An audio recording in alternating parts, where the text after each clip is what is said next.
Ya pemirsa, masih bersama kami di Indonesia Business Forum. Saya akan kembali ke Pak Riza. Pak Riza, bagaimana kemudian UMKM harus memanfaatkan ekonomi syariah ini semaksimal mungkin agar bisa tumbuh nanti kita? Ya, jadi pertama tentunya ada fasilitasi yang baik untuk dimanfaatkan ya. Tadi dari sisi pembiayaan sudah banyak kita kupas, ini sudah ada fasilitasinya. Jadi sekarang pilihannya tinggal tergantung UMKM-nya. Ada yang konvensional, ada yang syariah, sudah tersedia. Kurnya ada yang konvensional, ada yang syariah, dan seterusnya. Yang pertama.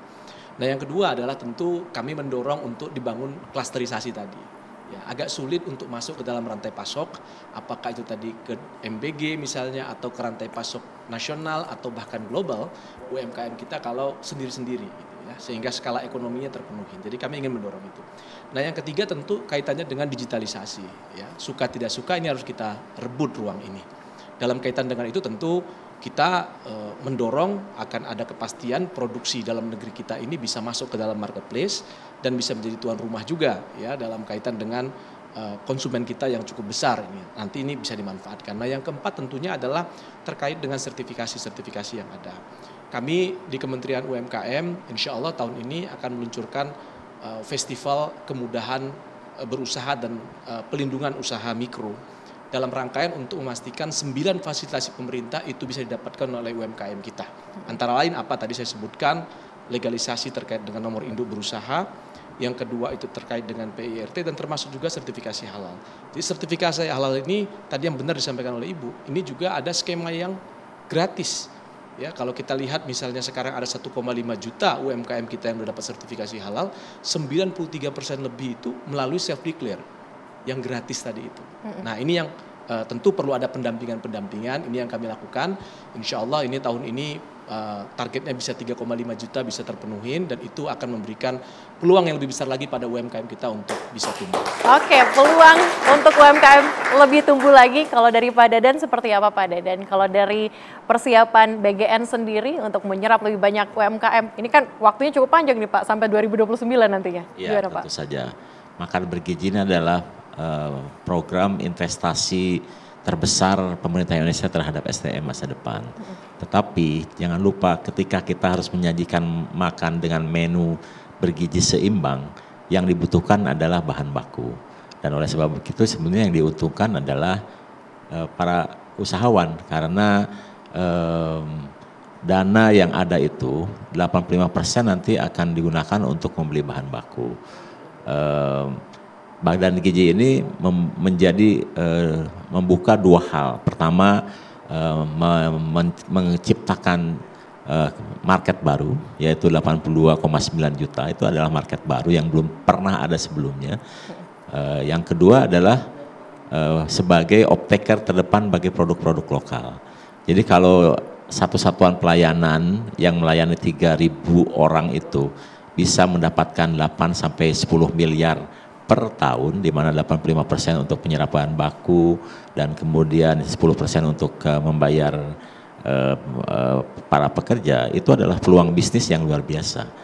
Ya, ketika program ini jalan, ketika melayani 82,9 juta, maka uang yang akan beredar atau di-spending oleh Badan Gizi adalah 1,2 triliun per hari. Jadi sekarang ini sebetulnya bisnis yang paling pasti untuk para catering, pemilik restoran dan sebagainya adalah bermitra dengan Badan Gizi. Kenapa? Karena kalau membuka warung Padang contohnya atau warung Tegal gitu, dia kan harus mencari customer. Customernya bisa bervariasi dari hari ke hari. Kalau bermitra dengan Badan Gizi, customernya fix 3.000 sehari. Ya kan? Dan kemudian pembayarannya pasti. Kenapa? Karena liquid sekali. Pak Anggito menyiapkan untuk Badan Gizi dan sekarang salah satu institusi yang paling liquid adalah Badan Gizi Nasional. Ini harus ditangkap peluangnya oleh para pengusaha dan tentu saja ini aman untuk semua keyakinan. Oke, baik Prof. Dadan.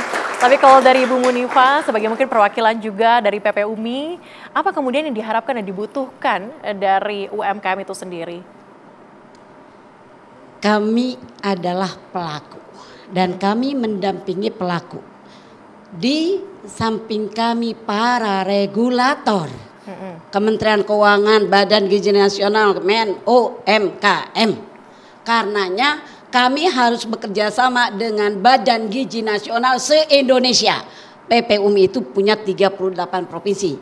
Nanti ibu-ibunya bekerja sama dengan Badan Gizi Nasional, maka mereka akan hidup tuh UKM-UKM-nya. Insya Allah kan begitu. Lalu kemudian juga satu tadi yang kami sampaikan bahwa permodalan menjadi penting, pendampingan edukasi menjadi penting juga. Dan yang paling penting tadi terutama kan begini untuk UKM UMKM ini. Mereka apalagi mau lebaran sekarang kan, mereka itu maunya belanja lebih mudah, lebih murah dari yang harga di lapangan.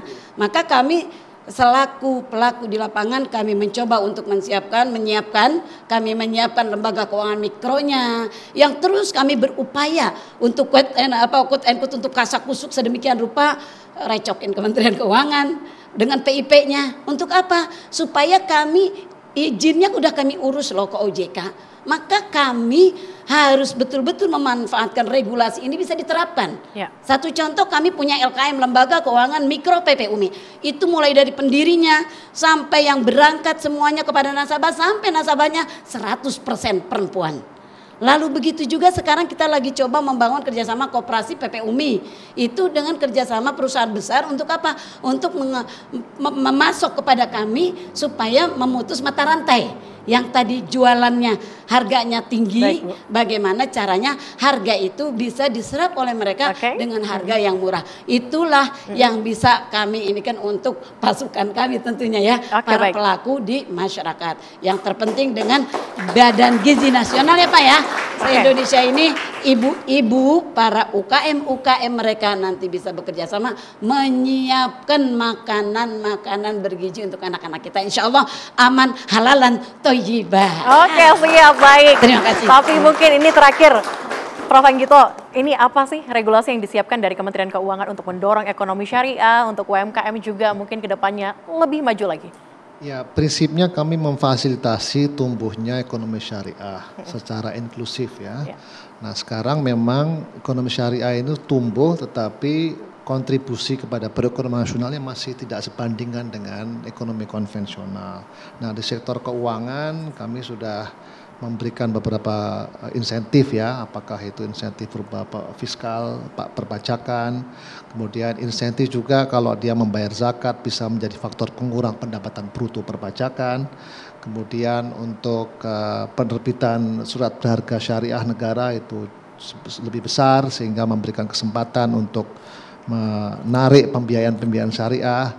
Kemudian untuk perbankan kita dorong tumbuhnya pembiayaan syariah, baik itu bank syariah, unit usaha syariah maupun PPRS dan seterusnya ya, itu tumbuh supaya sekali lagi memberikan alternatif yang seluas-luasnya kepada masyarakat.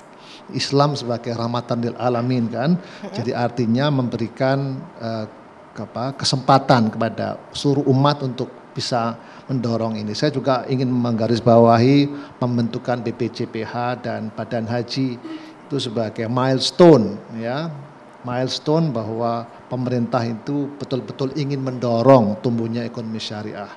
Ekonomi syariah itu backbone-nya adalah UMKM. Dan UMKM sekarang ini bisa mendapatkan rezeki yang cukup besar dari Badan Gizi Nasional. Nah, jadi saya kira ini sudah sejalan ya, mudah-mudahan dengan platform ekonomi dan platform dari pemerintahan sekarang ini kelihatan sekali bahwa memang usaha untuk mendorong tumbuhnya ekonomi dan keuangan syariah itu cukup nyata ya. Oke, baik. Jadi rupanya yang kita bahas hari ini semua regulasi sudah disiapkan, kemudian juga Badan Gizi Nasional juga sudah membuka luas untuk nanti UMKM untuk masuk. Dari UMKM juga sudah menyiapkan berbagai regulasi begitu, pembinaan dan sebagainya, pendampingan untuk UMKM semakin maju lagi. Dan juga sudah disampaikan tadi bahwa pemodalan dan juga pembiayaan ini cukup baik kalau kita menggunakan ekonomi syariah atau bank-bank syariah untuk nanti memodalkan nantinya permodalan dari UMKM kita. Dan tak terasa sudah 1 jam. Terima kasih para narasumber yang hari ini sudah bergabung bersama dengan kami di Indonesia Business Forum pemirsa. Dan juga saya Sally Alexandra mewakili kru yang bertugas pamit undur diri pemirsa. Terima kasih dan sampai jumpa.